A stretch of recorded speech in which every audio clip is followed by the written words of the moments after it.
na História, com Carlos Bastos.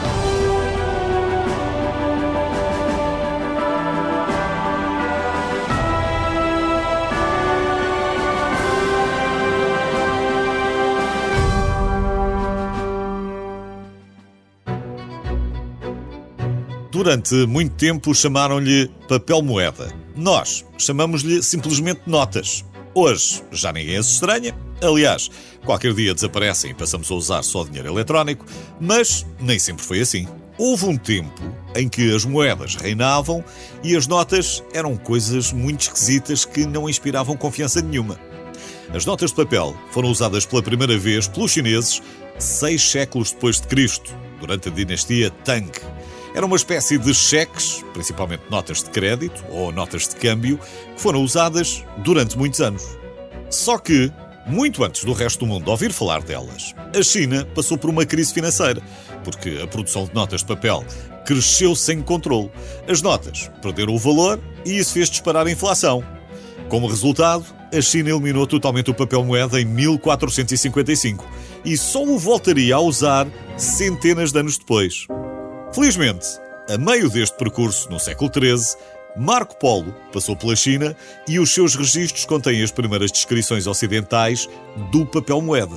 Os benefícios deste papel, muito mais fácil de transportar e de trocar, eram enormes, mas para os europeus daquele tempo era uma forma monetária incompreensível, devido à falta de valor intrínseco e real. Ou seja, uma moeda de ouro valia o seu peso em ouro, era uma coisa tangível. Mas a nota não. Era preciso acreditar que ela valia mesmo o que estava lá escrito. As coisas começaram a mudar na Idade Média, quando começou a ser normal deixar o ouro nos ourives e receber um recibo de ourives. Lá está. Depois, com os primeiros bancos, recebia-se um certificado de depósito, do qual constava a promessa de devolução ao portador da quantia entregue. Enfim, demorou muito tempo, mas a moda começou a pegar na Europa no século XVII e levou mais 2 séculos para se espalhar pelo resto do mundo. Basta dizer que foi só em julho de 1861, por causa da Guerra Civil, que o Congresso americano autorizou o uso de notas padronizadas nos Estados Unidos. Curiosamente, os serviços secretos americanos surgiram logo a seguir e a sua primeira missão foi combater a falsificação. Uma missão que fazia todo o sentido, porque, no final da guerra, metade das notas em circulação nos Estados Unidos eram falsas. Hoje, e até ver, as notas estão em todo lado, para o bem e para o mal. Mas há que ter cuidado. O vírus da gripe, por exemplo, pode sobreviver até 17 dias numa nota.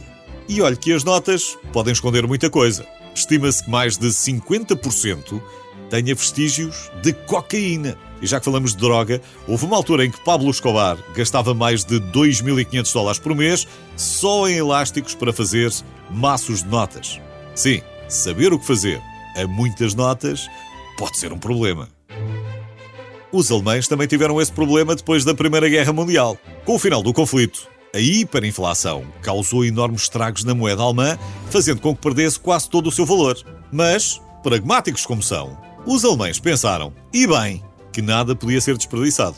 Então, o que se poderia fazer com tanto papel que não valia nada?